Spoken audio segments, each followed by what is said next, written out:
Assalamualaikum warahmatullahi wabarakatuh, everyone. So, let's first start talking about, as Sister Hafsa mentioned, the expenses in marriage have become a huge burden on people, right? And it's become a burden to such an extent that people start delaying their marriage. They say, I don't have enough money. I don't want to get married now. Let me first get settled. And what does settled mean? It means first getting a house, getting a car, getting a proper, like, there's a whole list of things that people think they need to have in order to get married. But let's ask ourselves, is that really what the Prophet ﷺ said, or is that what he did? Is that what Islam teaches us? That this is what we need in order to get married? So, let's first look at what is the root cause of all of these problems that occur in wedding celebrations. So we have, first of all, let's start way before the wedding celebrations actually happen. Let's start with the engagement, right? So there's the guy's side, the girl's side, and they are deciding on, they're finalizing a particular suitor, they're finalizing a rishta, and for that, there's the engagement. So engagement is supposed to be something that finalizes, that confirms that, okay, we are now bound to this person and we will not look for anyone else after this person. It's like we are bound to each other now. Like, not legally, not Islamically, but in the sense that we have promised to this person that we will marry. So that is something that Islam teaches us, that once you have promised someone, do not go and look for other people. Or if some other suitors come to you, do not say yes to them after you have engaged with someone. So this is supposed to be just a small, token of a promise. But what people have converted it into, grand celebrations, ring ceremonies, are all these really necessary? Because we see that, the thing with these celebrations and the thing with expenses is that there is no end to expenses. You'll think, okay, it's not a big deal. I'm just, it's a small celebration. It's just in my house. And the next person after you will think, okay, not just in my house. Why can't I do it in maybe a lawn?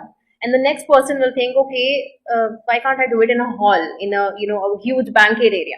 So it keeps on adding and it doesn't end. So the thing is, let's keep our celebrations as short as possible. So starting with engagement, there is no need of all of these, grand celebrations. People literally book halls for engagement ceremonies, and people gift cars to each other in engagement ceremonies. So this is an extreme celebration of a small event. Next, after the engagement is done, now we're coming to our wedding day. Okay. So before the wedding day, there's this huge thing that we all know, which is illegal in our country as well, and it is not allowed in Islam, and that is called dowry, right?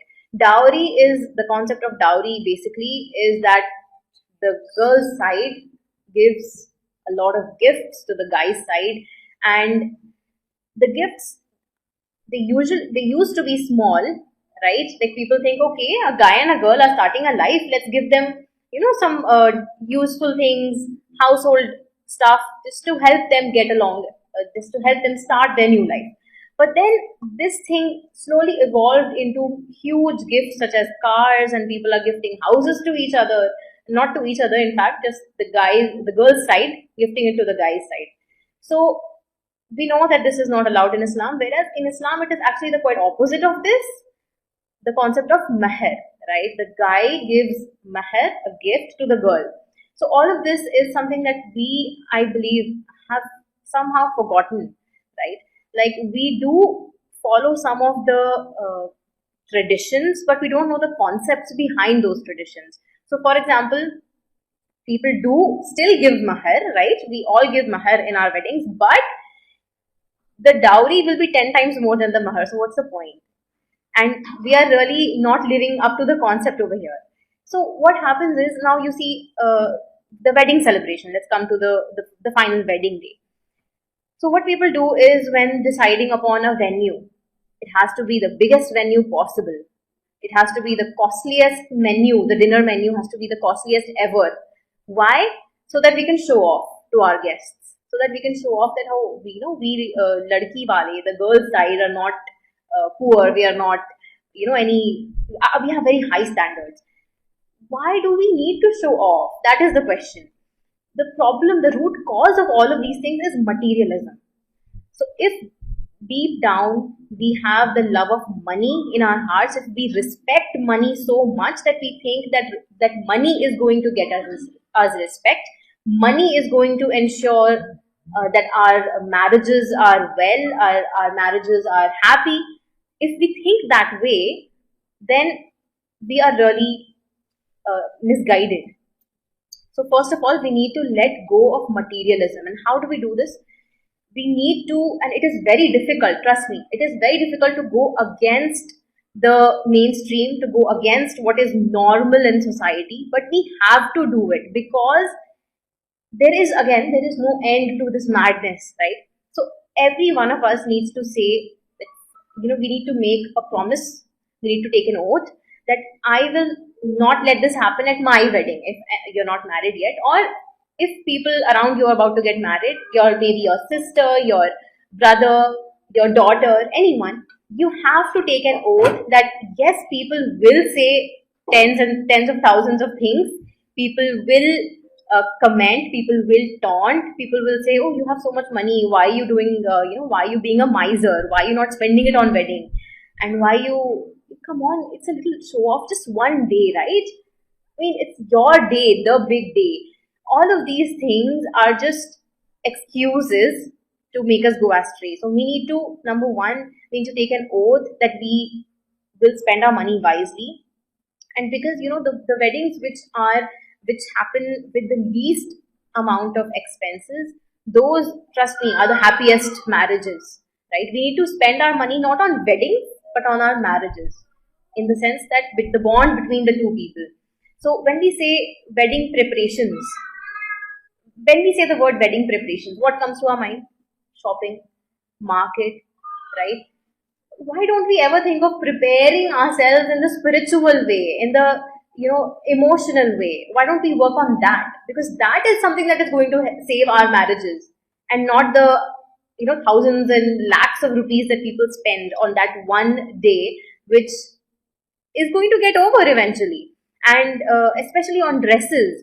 And it makes me really sad to see that we spend thousands of rupees. In fact, people spend lakhs of rupees on that one dress which they're never going to wear in the rest of their lives.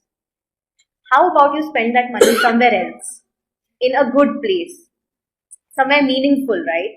So all of these things, and then traditions, the useless traditions that we have created. So for example, a small tradition like mehendi tradition, right? People do apply mehendi before getting married. So it's okay to have, a small gathering in your own house, a small gathering of girls, your sisters, your cousins, your friends, you're singing and you're enjoying that one day before your wedding, and it's completely fine.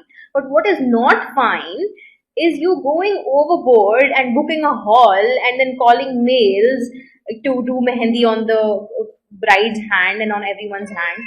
And there is a particular custom that I came to know, that the guy's side, like the guy's sisters, will take the mehendi cones to the girl's house, and then there will be a lot of, like, they will be treated very like as if they're the king or something.